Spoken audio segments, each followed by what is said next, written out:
Hello friends, welcome back to my channel. In today's video, we're gonna have our term 2 recap. So if you are new around here, I'm a mom of 5 and I'm homeschooling my 3 oldest children right now. They are the ages 11, 9, and 6, and then we have a 3-year-old and a newborn. So this term has been unique to say the least. So I'm just gonna recap a little bit of how things went for us in the winter spring term and what we're going to be doing slightly different for term 3 going into the summer a little bit. And then I also wanted to share our favorites from term 2, things that really just spoke to us that we loved, so that if you are picking and choosing your curriculum and maybe you don't have time for everything, then maybe this will give you some insight on what our favorites were and why we like them. So we are a Charlotte Mason homeschool family. That is a philosophy that I have just been learning and growing in the last few years. We primarily use Ambleside Online for the majority of our school choices. And so my oldest 2 girls are in year 5 and year 3 of Ambleside Online, and this is their term 2 of that. So you might see some books that are familiar if you are using Ambleside as well. First, let's recap of how things went with a newborn. So we started term 2 the beginning of January. I mentioned in my term 1 recap that we took the month of December off. Hindsight, I will probably not do that in the future unless we are desperately in need of that, just because in Wisconsin, as soon as the warm weather hits, we are going to want to wander off a little bit. So I made some adjustments in our school schedule for term 3 to kind of deal with the warmer weather. But all in all, with the baby and the extra time off we needed for that, it was probably not my best decision to take December off, but we did need it. So it is what it is. That's just how it went. So we started in January. We just wrapped up our exams the first week of April. So it was a little bit longer. I think like 14 weeks total, because we did take some time off after I had the baby. So the baby was born February 17th. So smack dab in the middle of our term, we welcomed our 5th baby here at home. It was just another wonderful, beautiful home birth experience. I'm grateful that the kids were able to just be part of that whole thing. With that, yes, there were some bumps and things we had to work through when we restarted school. For the most part, how we were homeschooling with the newborn, how we're still homeschooling with the newborn. For the first week or 2, I didn't really do much morning time. I had the older 2 girls just do their independent work and their readings. We utilized the Yodo quite a bit, like I mentioned in previous videos, just to help with reading out loud, to save my voice and the time that I needed to spend with the newborn. Now she's 7 weeks, 8 weeks, actually she's 8 weeks now. Wow, it goes so fast. And so we're really getting our rhythm at this point of like her sleeping in the carrier and us able to just do our regular routine, which was pretty much the last few weeks, and it went really well. I'm actually very happy with how this baby is handling, how we're handling having the baby, I should say. She's done pretty well. I don't try to fight nap time too much. I just let her sleep on me specifically for that morning nap, and that works really, really well for us. So I don't think that the newborn really jarred our rhythm too much. After like 3 or 4 weeks, we got right back into it. So we wrapped up the exams. They went really well. I felt like the girls had pretty high quality narrations for the majority of it. Obviously, there are certain things that I could tell they enjoyed more than others, just because the narration, the exam answer was so long. And then there may have been a couple that were like 2 or 3 lines. And they said, "Mom, that's all I remember." And I said, that's fine. That's why I love the Charlotte Mason exams, because I think that you can really see, one, where the kids' interests lie and where they just are in love with certain books. And you can also use it as a self-reflection as the mother teacher to see if was the narration weak, the exam of that, because of your own not prioritizing it, or was it just something they weren't interested in, and kind of evaluate from there. So that went really well, and we wrapped up those. The only, I feel like, bump in the road that we had was there were a couple times when we had to make an adjustment in the schedule, the timetable, because of naps and the baby and maybe because we missed something the previous day, I needed to assign it the next day, or we missed it 1 week and I needed to assign it the next week. And that's where you'll see our new schedule adjustment, and I'll talk about that at the end of this video. And I sat down with my girls and asked them, do you think this will help us, just in this newborn stage, if we did it this way instead? And they both said, yes, I think so. Let's try that, Mom. So we've tried it, and so far we like it. So I'll just share. It's a very minor little tweak that I made with my previous planning video. So if you have not seen how I planned our schedule for 2025, I'll link that video down below, and it goes in depth of my planner and our rhythm and all of that. So maybe you'll find that helpful. So now I want to highlight some things that we enjoyed in our second term. And I hope I keep saying term 2. I might be saying term 3 on accident, but term 2, the things that we really liked. I'm going to start with my kindergartner. He finished his primer, Matthew C. He just buzzed through that. He's been doing the math just for fun. We haven't even necessarily listened to the lessons. And so now he's about halfway done with Alpha. He's not in first grade. He turned 6 in December. So we will actually be starting year 1 come this fall. I just felt like that we start our years in the fall, and so that would work best. And so he's been doing that, his copybook from Simply Charlotte Mason. And then we have been doing Teach Your Child How to Read in 100 Lessons. That's what I used for my older 2 girls. So he is basically, I think,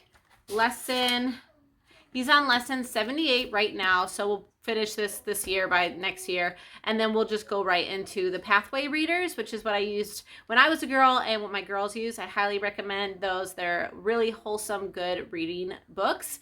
And it's just a very easy way to incorporate your reading out loud lessons with your little ones. So we are using this. Now, one thing I do, and I don't know if I've mentioned this, but once you hit around lesson 50, they do get more challenging. And he's starting to do more sight words and memorizing and recognizing the words. And so I do break up the lessons. I'll also repeat stories just till he's confident. I think you should treat this book like you treat your math and Matthew C, and that's mastery. And so there's no reason to do a new lesson every single time. You can do lesson 78 and do those stories over and over again until the words are super familiar with them. That's part of reading the Charlotte Mason way, is to learn what the words look like and to memorize them is a big part of learning how to read. And then I'm going to highlight 2 things for family studies, because I've shared morning time video and what we've looked at, what we're working on, what we're doing this year. Those are linked down below. 2 things that I love, and this is just kind of a pro tip if you're new to Ambleside and you have multiple kids, because I receive that question a lot, how you do Ambleside with many children. And part of it is compiling some subjects so that you're not doing multiple kids out of the same book in different spots.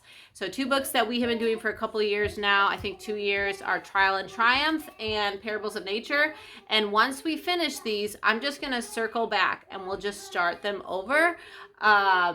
They're beautiful books, or I'll choose something that's similar to them from upper years or something like that. But we read these 3 apiece, 3 Parables of Nature, 3 Trial and Triumph. This one we've been using on the Yodo. I just have enjoyed listening to it while I'm nursing with our morning time. And then this one I read out loud. They're very short. So we just choose 6 mornings total in your 12 weeks, and you can enjoy and benefit from these without feeling like you're doing a million things with 100 different kids, right? Exaggerating there. But so these are great. I always appreciate the stories in both of these books, and I do give these a 5-star review. I really like them. Year 3, term 2 is my 9-year-old, and she loved all the books. I don't think there was one that didn't really interest her too much. Of course, This Country of Ours is a little more challenging, but she still did really well. And then her primary, history biography she's going through is Marco Polo, and that's been really good, actually. I think that it's engaging enough. I think she's going to come away with a good amount of culture from the East, and I think that's kind of the value of that one. And then, of course, her geography lesson to go with. But her 2 favorite books this term were Pagu, and that was not a surprise to me, the Holling book, because that girl has loved every single natural history book that she has read. And so she just got so attached to the crab and his story, and she absolutely loved it. We started Secrets of the Woods, and she loves that one just as much. So she just loves any book that has to do with animals and their lives. And I think that just goes to show you that kids learn their natural history and their science through living books at the young age, because she actually learned a lot about the crab cycle, the life, and all of it. And it's not like she drew charts or anything. She just read a story and narrated, and she picked up on all of that stuff. And then we read The Children of the New Forest, and this is like 5-star. What a delightful book. We listened to this one while we knit or crocheted, practicing our handicraft. It was about 15 minutes twice a week. Really enjoyed that time together.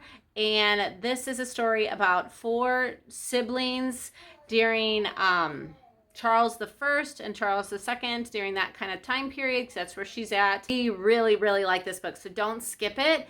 We did listen to it, like I said, on Yodo. There was a LibriVox recording of a British guy. I've heard mixed reviews on that voice.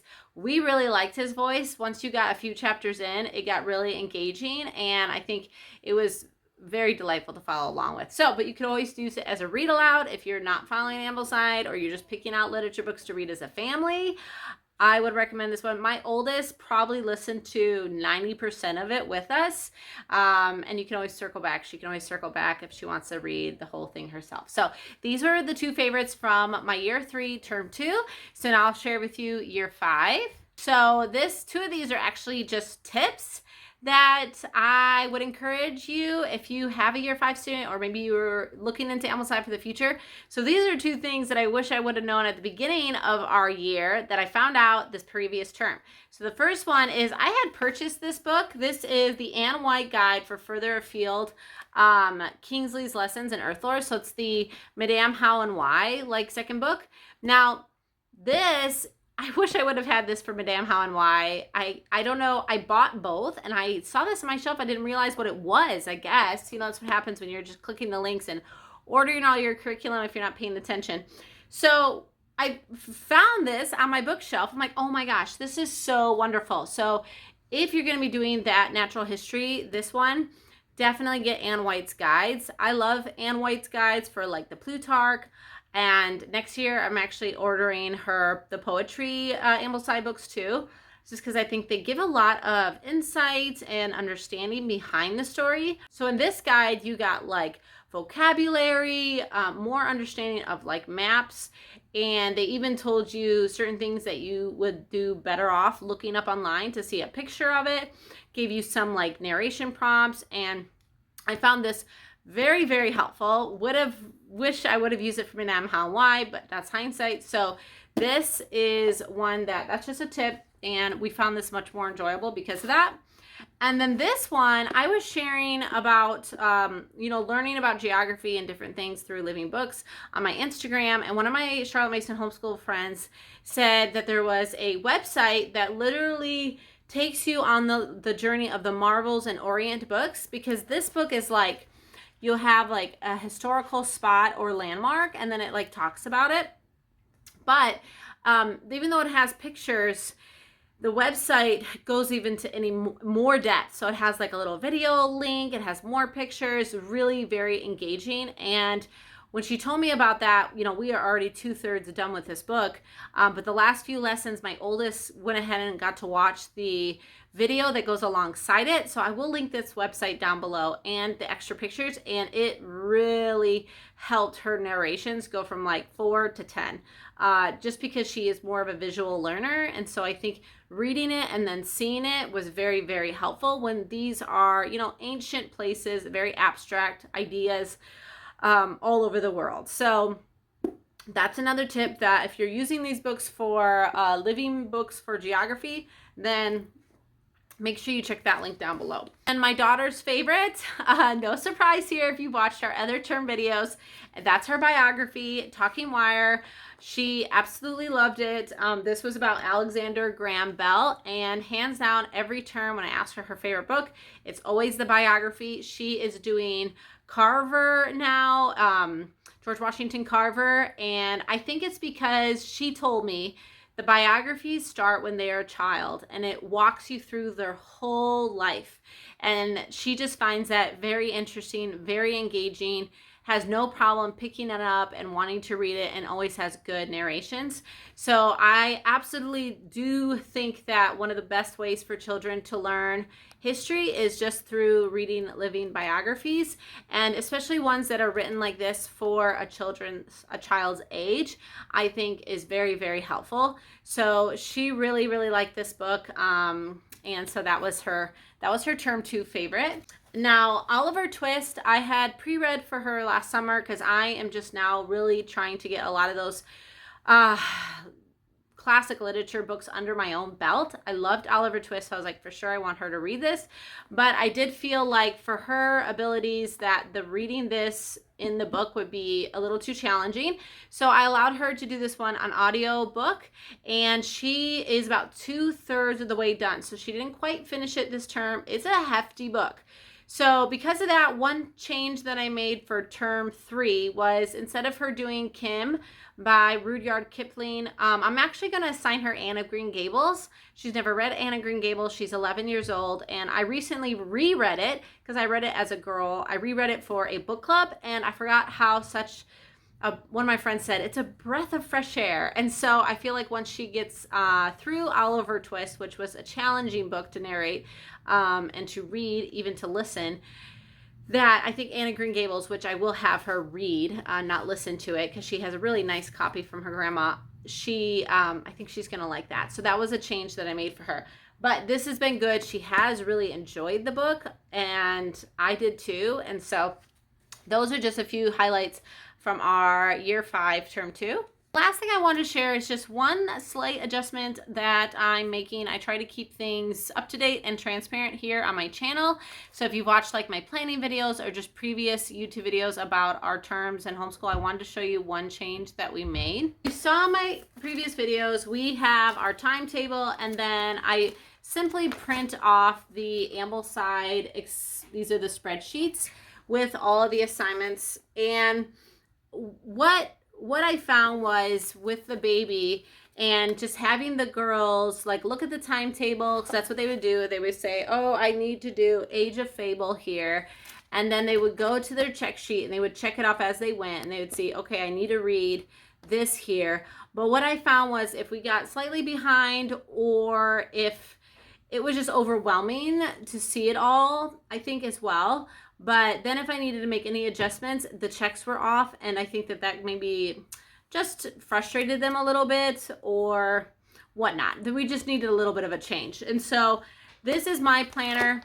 We all have the timetable. We also have a timetable posted all over the house, downstairs, upstairs. I have the Ambleside spreadsheets in my binder, so I will be keeping track of that and checking those off. Also made changes as necessary for like our co-op weeks, which are yellow. I made some adjustment with the page numbers, and then I added in, like for my oldest, I added in Anne of Green Gables and whatnot. So the change that I made, so I have those in my planner. My girls are not going to get a copy of those this term, just because I'm trying to streamline it for them so they don't have to think about so many decisions. It's almost like, you know, giving them just a clear palette and let me deal with what's behind, what's ahead, and whatnot. So they still have their timetable, but this is our weekly school rhythm. And I have shared this before in my planning videos. I have shared it before in our day in the lives and everything. So it's the same planner sheet on my Canva, but what I did was, and if you can see here, I left them blank. So these are just the things they'll do. So we have like language, handwriting, whatever. But then I went ahead and left these blank, and I'm just going to write in the readings that they have to do. Then if, like, for example, we don't have co-op this week, I can just put in what's necessary for us down here, and that's going to just be a lot easier. And then they can just check it off. So it's not going to be overwhelming for them. They both agreed to give this a try to see if it works well. So I'll report back when I tell you about our term 3. And then this is like our co-op stuff so that we can work on we have a Charlotte Mason homeschool co-op every 2 weeks, and so they have to do something for natural history, scouting, knitting, Shakespeare, solfa, clay modeling, literature. And so we have like just minor assignments, like 20 to 30 minutes per class that we have to do over the course of the 2 weeks. And so that's just part of our school. So I do think that this is my daughter's folder. Isn't that cute? I love my family, my dog. Yeah, she's cute. They like decorated themselves. I do think that this is going to work well for us. So I have other friends that use checklists. We had in the past, and then, you know, seasons change and seasons come. And for a while, the rhythm in the spreadsheet, like all of last year, worked really well for us. And even this, and then it just all of a sudden it didn't. So maybe it's the baby, I don't know. So we'll give this a try. And so, yeah, if you use like a checklist system or timetable, let me know down below. What are your tips for kind of just working through, you know, different methods and rhythms for kids? Maybe you can share that down below for anybody else that is trying to figure it out to just make that routine as smooth as possible. We are reading together with a book club for the children's sake. I'm about halfway done with it. And I was just reminded how it really, really is important that we have rhythms and routines and all of that in place. Not to make that it'll be perfect, but then the expectation and the communication is clear, and that does help. And then you can build on those habits. It's the same for us as adults. So that has been a really encouraging book, and I've enjoyed it as well. So hopefully this video was helpful. Thanks for watching our Term 2 review. Stick around and subscribe if you want to follow our homeschool journey, which I share a lot about on this channel, and I will see you in our next video. Bye.